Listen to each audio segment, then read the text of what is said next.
Hello students.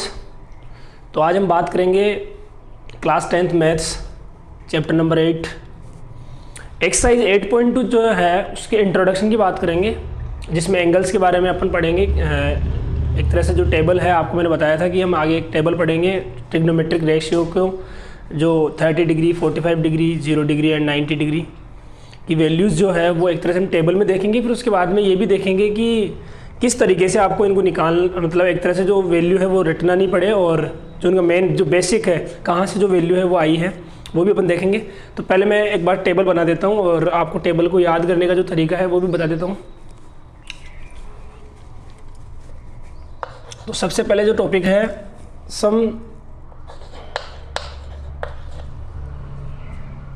Trigonometric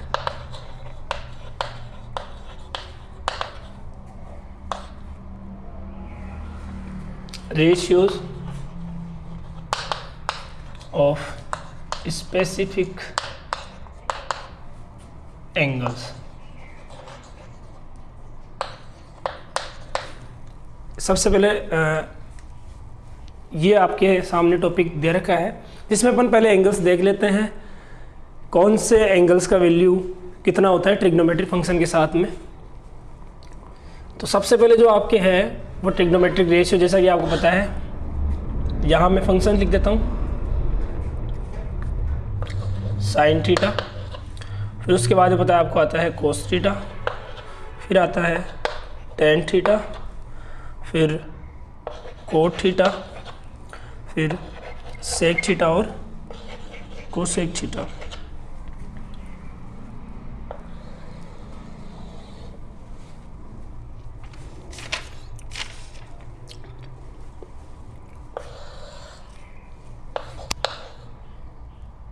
ये angle theta के लिए है।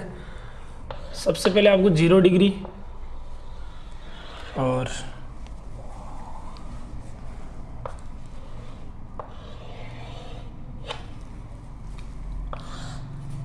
फिर 30 डिग्री, 45 डिग्री,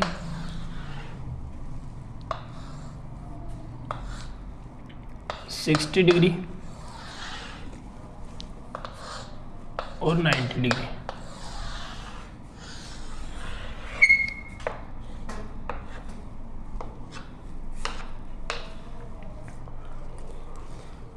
जैसा कि मैंने आपको बताया था, जो प्रोसेस आपको बताया था कि साइन का जो फ्रेंड वो आपको याद रखना है कोस होता है, और कोस का फ्रेंड कौन होता है, साइन। अब थोड़ा सा यहाँ प्रोसेस वो काम में आएगा। टेन का फ्रेंड कौन होता है, कोट, और कोट का फ्रेंड कौन होता है, टेन।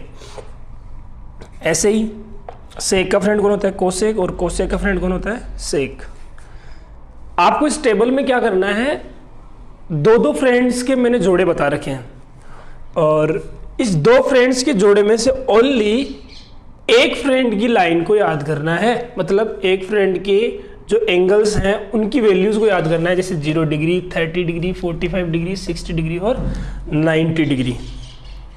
तो साइन और कोस में से ओनली आप साइन की लाइन याद रखो, टेन और कोट में से ओनली टेन की याद रखो, और सेक और कोसेक में से ओनली सेक की याद करो। इससे क्या होगा कि आपको जो सेकंड जो यहाँ पे इसका फ्रेंड दे रखा है उसकी लाइन को याद करने की कोई ज़रूरत नहीं है। आपको भी एक तरीका बताऊंगा, उस तरीके से आप लिख सकते हैं, और दोनों की वैल्यू भी एक साथ आप याद कर सकते हैं। तो सबसे पहले इन दोनों फ्रेंड्स में से एक लाइन अपन लिख लेते हैं। साइन थीटा में अगर साइन 0 डिग्री की बात करें तो साइन 0 का वैल्यू होता है 0। साइन 30 डिग्री का वैल्यू होता है 1/2। साइन 45 का होता है 1/√2, और साइन 60 का होता है √3/2, और साइन 90 का वैल्यू होता है 1। तो जैसा कि मैंने आपको बताया कि दोनों फ्रेंड्स में से एक लाइन को आपको लिखना है, मतलब एक ट्रिग्नोमेट्रिक फंक्शन की एंगल्स का वैल्यू लिखना है, दूसरे को आपको लिखने की ज़रूरत नहीं है। नेक्स्ट अपन टेन में लिखते हैं। तो टेन थीटा में बात करें अपन, टेन 0 का वैल्यू जो होता है वो होता है 0। टेन 30 डिग्री का होता है 1/√3। टेन 45 का 1 होता है, और टेन 60 का √3 होता है, और बात करें अपन tan 90 तो इसका होगा इन्फिनिटी, नॉट डिफाइन भी हम बोल सकते हैं। और अभी मैं आपको बताऊंगा भी कि इन्फिनिटी कब आता है। सेक में हम बात करें तो सेक 0 का जो वैल्यू होता है वो होता है 1, सेक 30 डिग्री का होता है 2/√3, सेक 45 का होता है √2, और सेक जो 60 है उसका होता है 2, और सेक 90 का जो वैल्यू होता है वो होता है नॉट डिफाइन। हमारे पास फ्रेंड्स के 3 जोड़े थे, पेयर्स थे, जिनमें अपन ने एक एक जो फ्रेंड है उसकी लाइन को कंप्लीट लिख लिया है, एंगल्स का वैल्यू लिख लिया है। और मैंने आपको बताया भी ऐसे ही था कि इनमें से आपको ओनली एक फ्रेंड के वैल्यू लिखने, बाकी आप नेक्स्ट जो फ्रेंड है उसके एंगल्स आप लिख सकते हो। वो जो अपने याद करे हैं फ्रेंड्स वो यहाँ आपके काम में आएंगे। आपको करना क्या है, सबसे पहले साइन थीटा, टेन थीटा और सेक थीटा की लाइंस जो है मैंने लिखी है, जो वैल्यूज़ लिखी है वो याद करनी है। और ज़्यादातर जो आपकी बुक में जो क्वेश्चंस आएंगे या बोर्ड एग्जाम क्वेश्चन आएंगे उसमें 30 डिग्री, 45 डिग्री और 60 डिग्री के वैल्यूज़ के आएंगे। 0 और 90 बहुत ही कम आता है। ये मान लो कि 100% में से 90% क्वेश्चंस यहाँ से पूछे जाएंगे, 30 डिग्री, 45 डिग्री और 60 डिग्री। बाकी 10% क्वेश्चंस के चांस बनते हैं कि 0 डिग्री और 90 डिग्री से आए।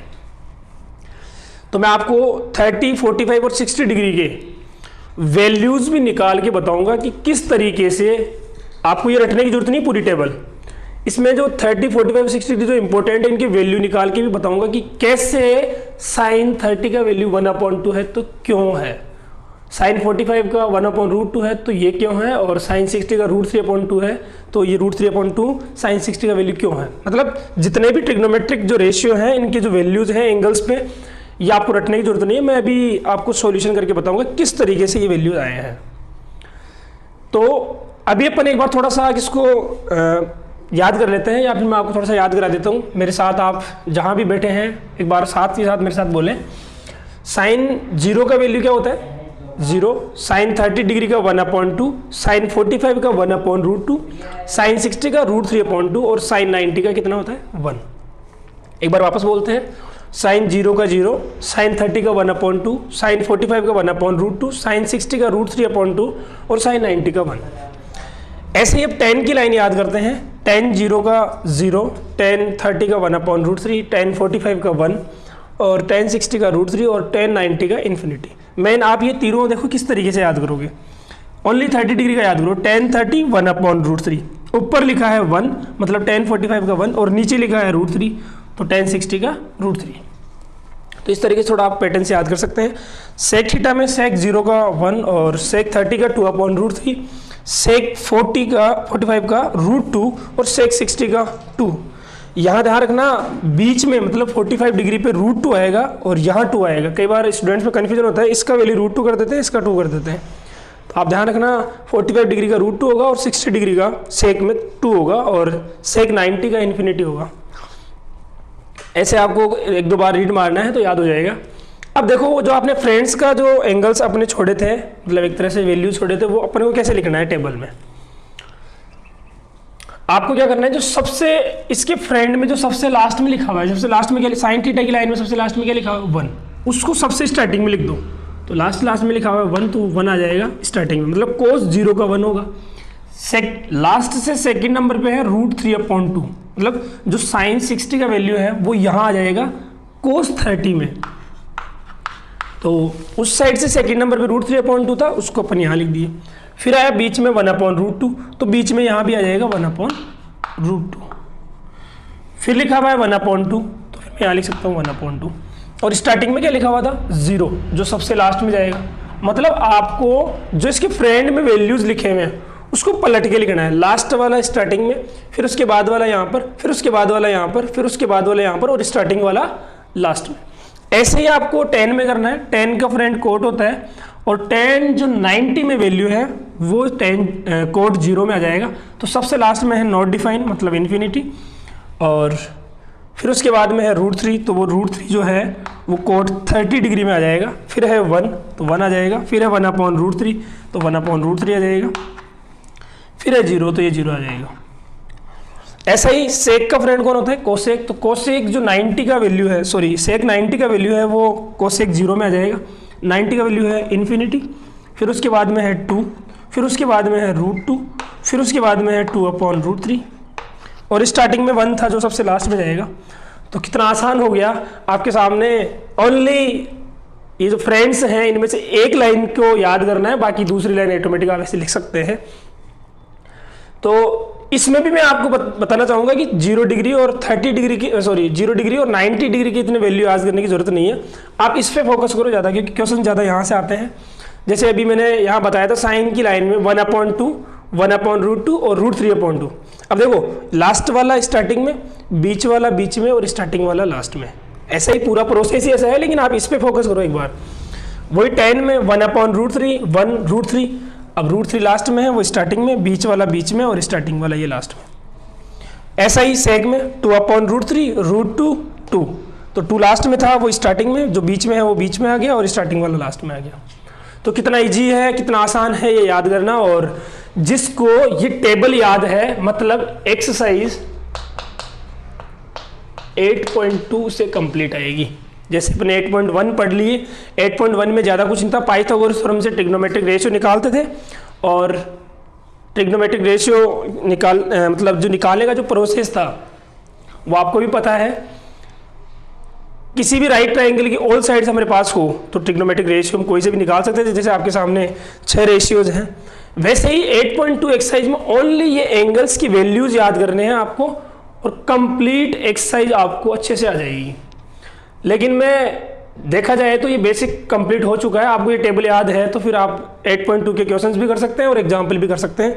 लेकिन मैं थोड़ा सा कुछ आपको हटके बताऊंगा, मतलब आपको ये भी बताऊंगा कि ये जो वैल्यूज़ हैं, ये जो 30 डिग्री, 45 डिग्री, जो 60 डिग्री, जो इंपॉर्टेंट वैल्यूज़ हैं, इनके जो वैल्यू हमने डायरेक्ट लिखे हैं मैंने, जैसे साइन 30 का 1/2 और 1/√2, साइन 45 का, साइन 60 का √3/2।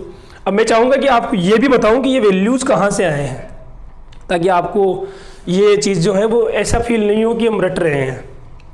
तो देखते हैं आगे अपन ये जो वैल्यूज़ हैं वो पढ़ते हैं। इससे पहले मैं आपको बता देता हूँ कि आपको ये जो प्रोसेस है ना वो इस तरीके से ही याद करना है।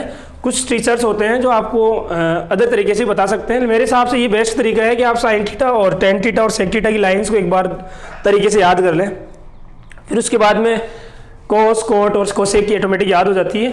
और कुछ बच्चे ये सोच लेते हैं कि हम एग्जाम में ये टेबल बना लेंगे फिर उसके बाद में क्वेश्चन सोल्व करेंगे, तो मेरे हिसाब से वो बेस्ट तरीका नहीं है, क्योंकि वहाँ आपका टाइम खराब होगा। आप डायरेक्ट याद रखें। और दूसरा तरीका भी मैं आपको बता सकता हूँ किस तरीके से, जो टीचर्स है वो आपको बताएंगे।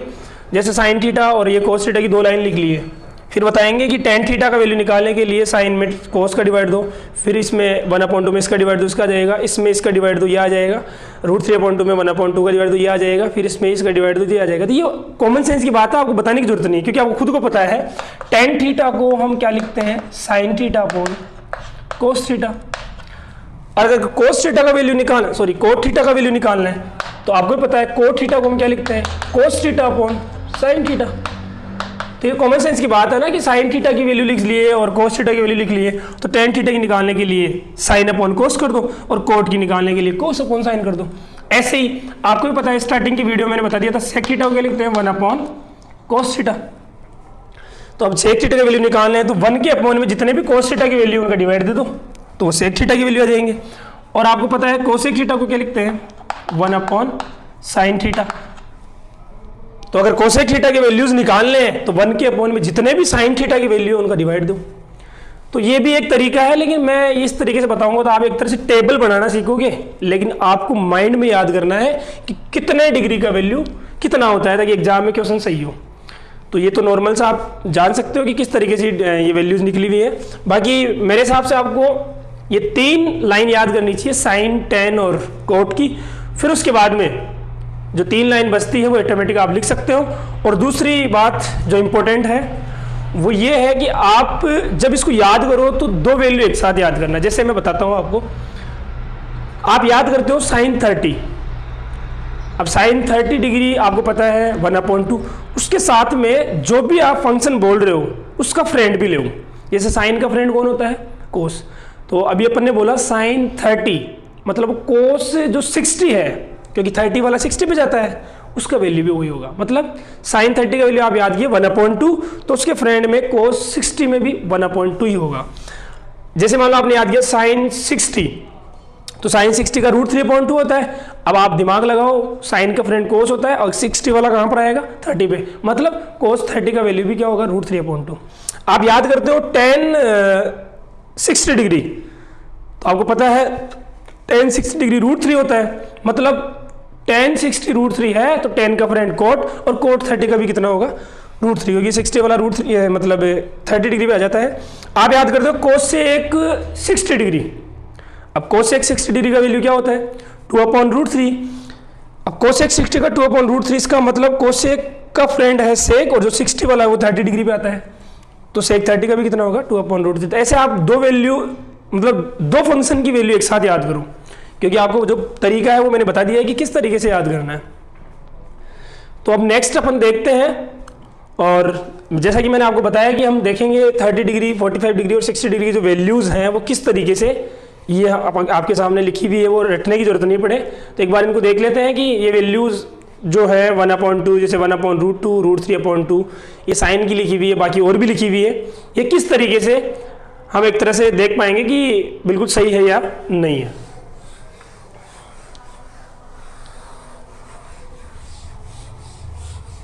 देखो यहां मैं लिखता हूं ट्रिग्नोमेट्रिक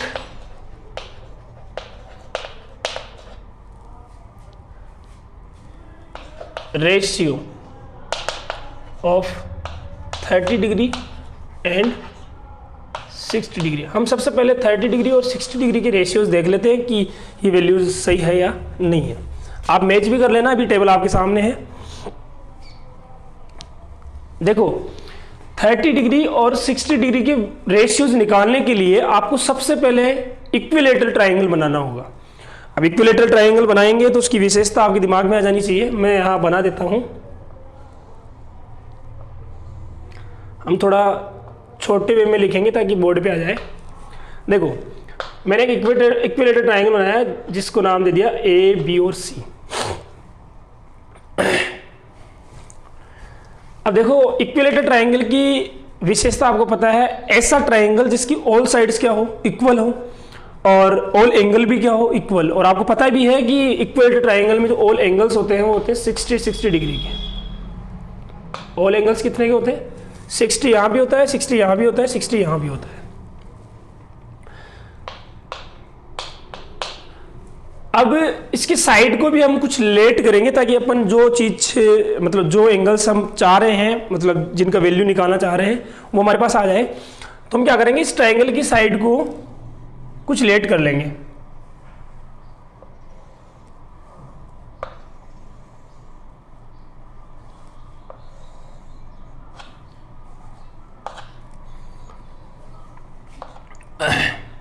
जैसा कि आपको पता है ऑल एंगल्स 60 डिग्री के होते हैं, और हम इसके साइड को मान लेते हैं। जैसे मान लिया कि 2a यूनिट किसकी एक साइड है। अब ट्राइंगल इक्विलेटरल है तो तीनों साइड इक्वल होगी, तो ये साइड भी कितनी होगी, 2a, और ये साइड भी कितनी होगी, 2a। देखो मैंने यहां पर ये आपके सामने a से d तक ये परपेंडिकुलर डाला है। और एक चीज आपको क्लियर ध्यान रखनी है जो ज्योमेट्री में समझ में आएगी, किसी भी ट्राइंगल में किसी एक वर्टेक्स से अपोजिट साइड पे परपेंडिकुलर डालते हैं, उसे हम बोलते हैं एल्टीट्यूड। लेकिन यहां क्या है कि ट्राइंगल इक्विलेटरल रह गया। कौन सा ट्राइंगल रह गया, इक्विलेटरल ट्राइंगल। इक्विलेटरल ट्राइंगल में अपोजिट साइड पे वर्टेक्स से परपेंडिकुलर हम डालते हैं तो वो साइड को भी इक्वल 2 पार्ट्स में डिवाइड करता है। मतलब ये साइड मान लो 10 सेंटीमीटर तो 5 ही हो जाएगी, 5 ही हो जाएगी।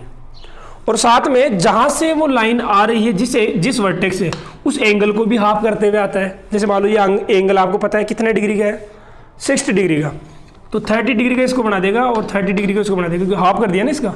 तो इसी प्रकार है ना, आपको ध्यान रखना है किसी भी ट्राइंगल में अपोजिट साइड पे परपेंडिकुलर डालते हैं तो वो एल्टीट्यूड है। लेकिन यहाँ क्या होता है, ये ट्राइंगल इक्विलेटरल रह गया, इसलिए ये साथ के साथ अपोजिट साइड को इक्वल 2 पार्ट्स में भी डिवाइड करता है, परपेंडिकुलर भी है यहाँ पर, और एंगल को भी आधा करके चलता है।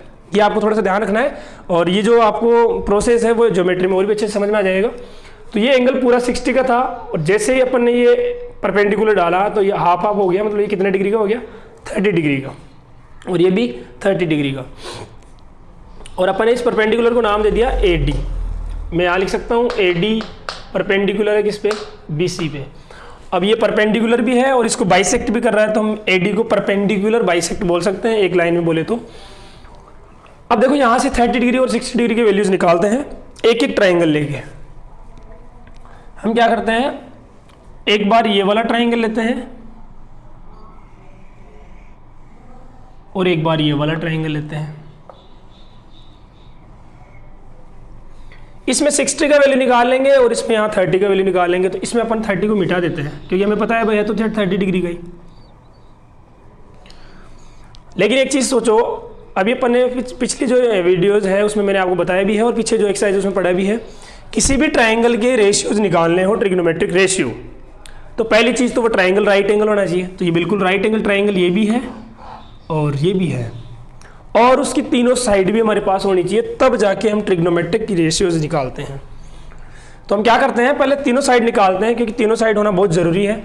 अभी मैंने आपको बताया ये जो यहाँ से अभी परपेंडिकुलर डाला है ये इसको बाइसेक्ट भी करा है, तो ये 2A है, तो ये कितना होगा फिर A, और ये भी कितना होगा A। तभी तो मैंने 2A लिया था ताकि हाफ करे तो एक तरह से मतलब हाफ करने में अपने एक नेचुरल नंबर टाइप में आ जाए। जैसे मान लो भी A लेता तो मैं A/2 फ्रैक्शन में नंबर आता। तो इस ट्राइंगल की बात करें तो अपन देखो हमारे पास अगर ये थीटा ले तो परपेंडिकुलर तो है ही नहीं, बेस A है और हाइपोटेन्यूज 2A है। तो पहले हमें AD निकालना चाहिए, और AD कैसे निकाल सकते हैं, ओनली पाइथागोरस थ्योरम से। तो मैं यहाँ लिखता हूँ भाई पाइथागोरस थ्योरम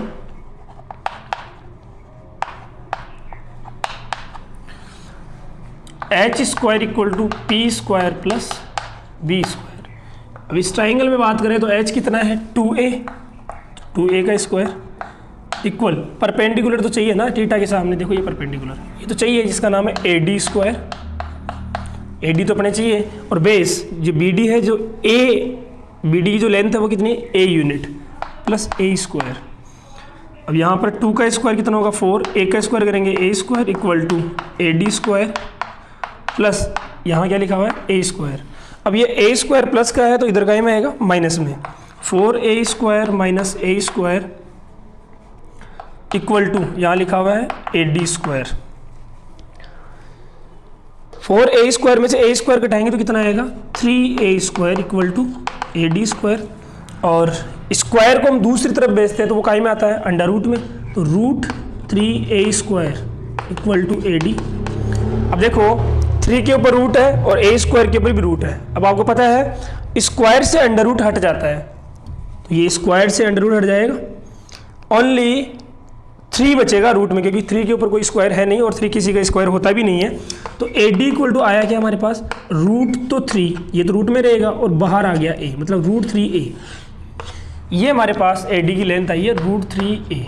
अब हम ट्रिग्नोमेट्रिक रेशियो निकाल सकते हैं, क्योंकि इस ट्राइंगल में जो अपने पास राइट ट्रायंगल है ये वाला या ये वाला समझ सकते हो, इसमें बेस भी है, परपेंडिकुलर भी है और हाइपोटेन्यूज भी, बेस भी है, परपेंडिकुलर भी है और ये हाइपोटेन्यूज भी है। इसमें देखिए तो ये बेस भी है, ये परपेंडिकुलर भी है और ये हाइपोटेन्यूज भी है। हालांकि आपको पता है बेस और परपेंडिकुलर तो चेंज होता रहता है एंगल के हिसाब से। अब यहाँ पर अपन बात करेंगे 30 डिग्री और 60 डिग्री के वैल्यूज की। तो सबसे पहले अपन देख लेते हैं in triangle ABD, in triangle AB और D। देखो अगर ये अपन ट्राइंगल लेते हैं तो मैंने इसमें एंगल जो रखा है वो रखा है 60 डिग्री, और थीटा अगर अपन ये लेते हैं तो परपेंडिकुलर ये होगा और बेस ये होगा और हाइपोटेन्यूज फिक्स होती है, आपको पता है। तो मैं इसमें लिख लेता हूँ पहले थीटा = 60 डिग्री, और थीटा के अपोजिट परपेंडिकुलर कितना है √3A। बेस कितना है, बेस नीचे जो दे रखा है B = A यूनिट, और ये हाइपोटेन्यूज आपके सामने है वो कितनी है 2A। अब देखो इस ट्राइंगल में आपके पास थीटा भी है, परपेंडिकुलर भी है, बेस भी है और हाइपोटेन्यूज भी है। तो जब हमारे पास तीनों साइड है तो कोई सा भी अपन ट्रिग्नोमेट्रिक रेशियो निकाल सकते हैं। तो आपको पता है साइन थीटा = होता है P/H। अब हम थीटा की जगह जो वैल्यू है वो डाल सकते हैं, मतलब साइन 60, थीटा 60 है, P कितना है √3a और h कितना है 2a। a से a कैंसिल हो गया और यहाँ कितना आया √3/2। फिर नेक्स्ट देखते हैं cos थीटा, मतलब sin 60 का वैल्यू कितना आ गया √3/2। और आप देख भी सकते हैं sin 60 का वैल्यू कितना है √3/2, जो आपको रटना नहीं चाहिए था। अब cos थीटा में बात करें तो cos थीटा की जगह वही कितना रखेंगे अपन 60 डिग्री, और cos थीटा होता क्या है b/h, और बेस अपने पास बेस कितना है a और हाइपोटेनस 2a, a से कैंसिल और 1/2। अब आपके सामने देख लो cos जो 60 डिग्री का वैल्यू है वो कितना है 1/2, और यहाँ भी कितना है 1/2। ऐसे ही नेक्स्ट देखते हैं tan 60 डिग्री, क्योंकि थीटा 60 है ना, और tan थीटा को हम लिखते कितना है p/b। परपेंडिकुलर आपको देखना है कितना है √3a और बेस कितना है a से a कैंसिल हो गया और कितना आया √3। आपके सामने tan जो 60 का वैल्यू है वो कितना है √3, और यहाँ भी कितना आया है √3। नेक्स्ट देखते हैं cot, और थीटा कितना है 60 डिग्री, तो 60 डिग्री, और cot थीटा क्या होगा b/p। वही बेस कितना है a और परपेंडिकुलर कितना है √3a, a से a कट गया और क्या आया 1/√3। अब आप खुद देख सकते हैं cot जो 60 का वैल्यू कितना है 1/√3। इसको मैं मिटा देता हूँ क्योंकि आपको AD का वैल्यू निकालना था और AD का वैल्यू आ गया √3a।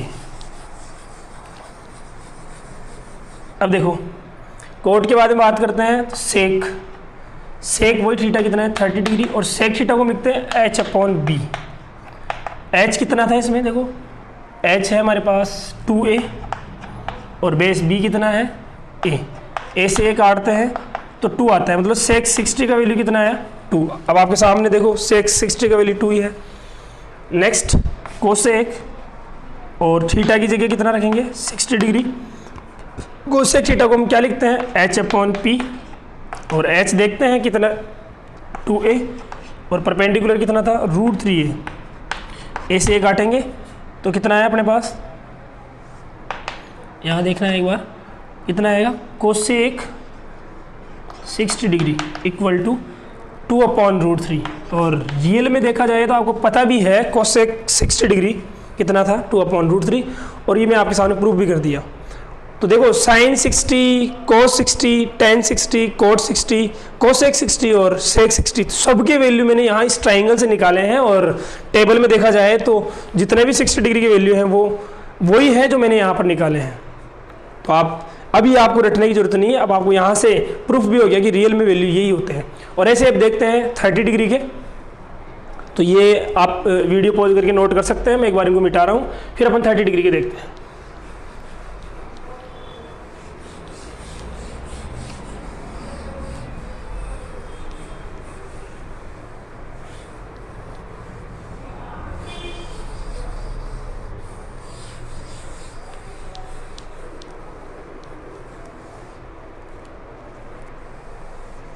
अब देखते हैं 30 डिग्री के वैल्यू।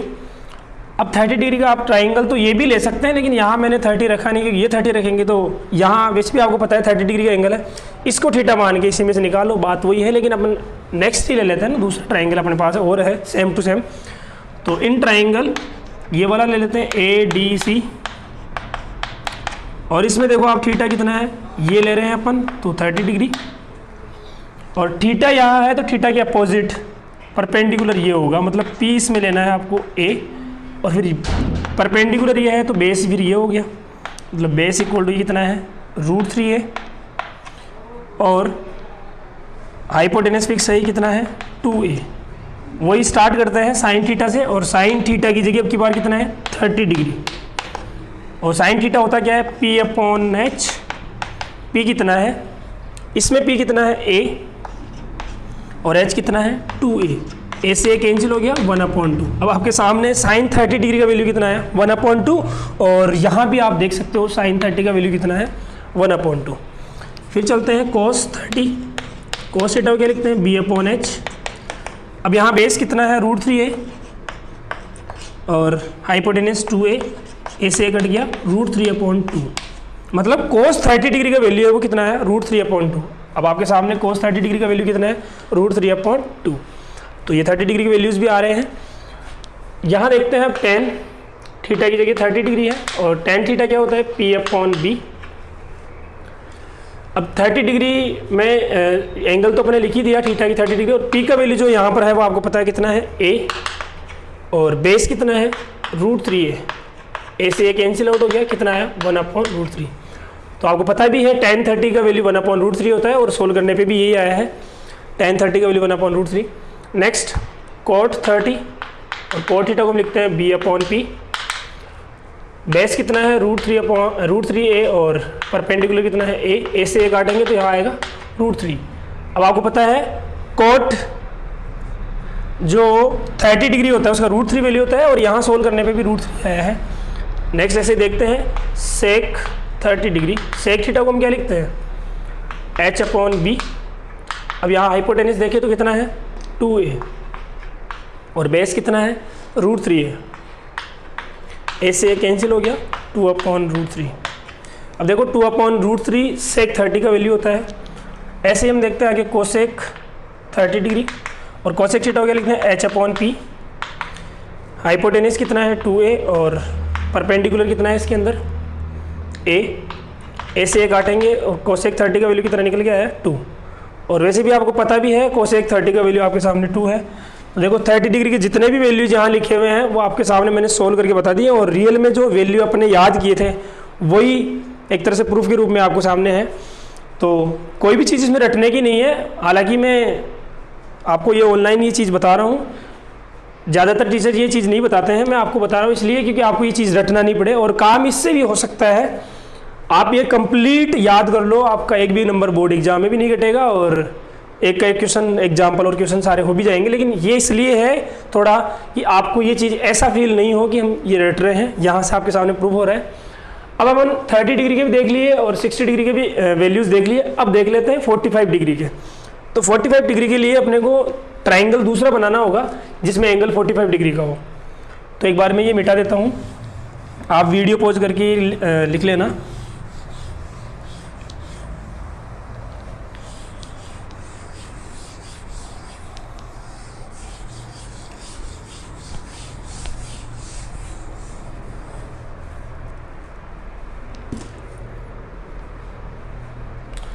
तो अब हम 45 डिग्री के पढ़ेंगे, तो यहाँ लिखते हैं ट्रिग्नोमेट्रिक रेशियोज ऑफ 45 डिग्री। देखो 45 डिग्री में आपको क्या करना होगा, एक राइट एंगल ट्राइंगल बनाना है बस, और वो आपको देखते समझ में आ जाएगा कि किस टाइप का राइट एंगल ट्राइंगल है। यहाँ आपको पता ही है 90 डिग्री का होता है एंगल। अब आप सपोज करो कि इस जगह जो एंगल है ना वो 45 डिग्री का है, तो जब किसी भी ट्राइंगल में दो एंगल पता हो तो तीसरा एंगल निकाला जा सकता है, क्योंकि तीनों एंगल का सम कितना होता है 180 डिग्री। तो ये 90 45, तो जाहिर सी बात है कि ये भी कितना होगा 45।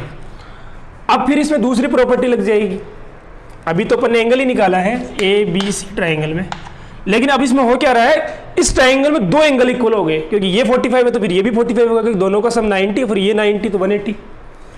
तो दो एंगल इक्वल है, इसका मतलब दुनिया के किसी भी ट्राइंगल में दो एंगल इक्वल है तो दो साइड भी क्या होती है इक्वल। और रीजन क्या है, आइसोसेलेस ट्राइंगल। तो इसका मतलब ये एंगल 45 का था तो ये भी 45 का होगा, या फिर ये 45 का है तो ये भी 45 का होगा। जो एंगल्स इक्वल है उनकी जो अपोजिट साइड्स है वो भी क्या होती है इक्वल। मतलब अगर ये साइड जितनी भी है, मान लो 10 सेंटीमीटर की, तो ये भी 10 की होगी। तो मैं मान लेता हूँ कि ये साइड A यूनिट की है, तो फिर ये भी कितनी की होगी A यूनिट। तो अब हमारे पास यहाँ पर दो साइड आ गई इस ट्राइंगल की, और ये ट्राइंगल भी राइट एंगल ट्राइंगल है, तो इसमें पाइथागोरस थ्योरम से हम तीसरी साइड भी निकाल सकते हैं। तो तीनों साइड जैसे आएगी तो हम ट्रिग्नोमेट्रिक रेशियो भी निकाल सकते हैं। तो हम इनमें से दोनों एंगल्स में से एक एंगल ले लेते हैं, क्योंकि हमें पता तो है कि दोनों एंगल 45 डिग्री के हैं, लेकिन हम रखते एक ही है यहाँ पर, ये रख लेते हैं C एंगल पे, C वर्टेक्स पे 45 डिग्री। वैसे आपको पता है ये भी 45 का ही है, लेकिन इससे पहले अपन तीनों साइड निकालेंगे। दो साइड का हमें पता है कि दोनों A यूनिट की होगी, क्योंकि both sides are equal because two angles are equal. और 2 एंगल्स इक्वल है तो 2 साइड भी फिर क्या होगी, इक्वल होगी। अब अपन AC निकाल लेते हैं बाई पाइथागोरस थ्योरम से।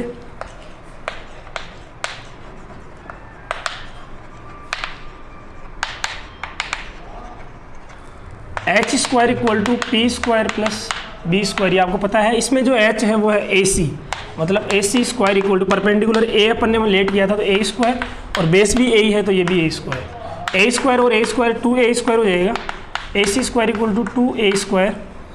ओनली AC निकालना है तो रूट 2A स्क्वायर, और AC इक्वल टू क्या हो जाएगा, 2 तो किसी का स्क्वायर होता नहीं है तो ये तो रूट 2 रहेगा, और A के ऊपर स्क्वायर है तो स्क्वायर से रूट हट जाएगा, मतलब रूट 2A। तो हमारे पास जो हाइपोटेनस आया है वो आया है रूट 2A। अब अपन आराम से जैसे भी 30 डिग्री और 60 डिग्री में जो निकाले हैं वैल्यूज़ वो निकाल सकते हैं। जैसा कि आपको पता है इन ट्राइंगल ABC, इसमें अपन ने जो थीटा लिया है वो कितना है, 45 डिग्री। परपेंडिकुलर यहाँ 45 है तो यही होगा A, और बेस भी कितना है A, और हाइपोटेनस अभी अपन ने निकाला है रूट 2A। अब हम सभी ट्रिग्नोमेट्रिक रेशियोज निकाल सकते हैं। सबसे पहले बात करते हैं साइन थीटा की। तो साइन थीटा की जगह हम कितना लिखेंगे, इसमें थीटा कितना लिया है 45 डिग्री, और साइन थीटा को लिखते क्या है P/H, और P हमारे पास यहाँ A है और H जो है वो है रूट 2A। A से A कैंसिल हो गया तो क्या बचा 1/√2। अब आप खुद देख सकते हो साइन जो 45 का वैल्यू वो कितना है 1/√2। ऐसे ही नेक्स्ट देखते हैं कोस 45 डिग्री। कोस थीटा को हम लिखते हैं B/H। बेस यहाँ कितना है वही A है, और हाइपोटेनस है रूट 2A। A से A कट गया और कितना बचा 1/√2। तो जो cos 45 का वैल्यू वो भी कितना है 1/√2। तो ये भी आपको पता है cos 45 का कितना होता है 1/√2। एक बार ये जो आपके सामने पाइथागोरस थ्योरम से जो सोल्व किया उसे मिटा देता हूँ मैं, आप वीडियो पॉज करके नोट कर सकते हैं।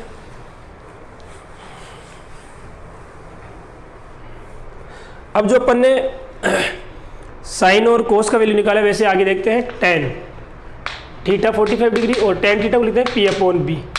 यहाँ परपेंडिकुलर A है और बेस भी A है, A से A कैंसिल हो गया तो 1/1, और 1/1 को हम 1 ही लिखेंगे। तो आपको पता भी है टेन 45 डिग्री का वैल्यू कितना होता है 1, और यहाँ भी कितना है 1।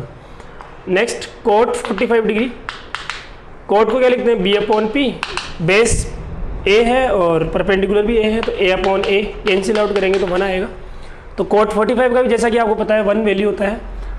सेक 45 डिग्री, सेक थीटा को क्या लिखते हैं H/B। H कितना है हमारे पास रूट 2A, और B कितना है A से A कैंसिल, तो जो सेक 45 है उसका वैल्यू कितना आया है, सेक 45 डिग्री का वैल्यू हमारे पास आया है रूट 2, और आपको पता है सेक 45 का वैल्यू रूट 2 होता है। नेक्स्ट देखते हैं कोसेक 45 डिग्री। कोसेक थीटा को लिखते हैं H/P, और H कितना है रूट 2A, और P कितना है A से A कैंसिल आउट हो गया और रूट 2। तो जो कोसेक जो 45 का वैल्यू वो भी कितना आया है रूट 2, और आपके सामने टेबल में भी कोसेक 45 का वैल्यू कितना है रूट 2। तो मैंने आपको 30 डिग्री 60 डिग्री और 45 डिग्री सभी के वैल्यूज़ ट्राइंगल से निकाल के बता दिए कि रियल में ये वैल्यू जो आपने टेबल में लिखे हैं वो होते हैं या नहीं होते। तो रटने की कोई ज़रूरत नहीं थी, बाकी आप इसको एक तरह से याद कर लोगे तो भी एग्जाम्पल और क्वेश्चन हो जाएंगे, और इसका जो मेन जो आपको बेसिक था वो यहाँ बता ही दिया। तो आज का जो 8.2 एक्सरसाइज का जो मतलब एक तरह से इंट्रोडक्शन पार्ट था वो कंप्लीट हो चुका है। अब नेक्स्ट जो वीडियो उसमें आपको एग्जाम्पल्स का मिलेगा, फिर उसके बाद में एक्सरसाइज 8.2। तो आज के लिए इतना ही, थैंक यू।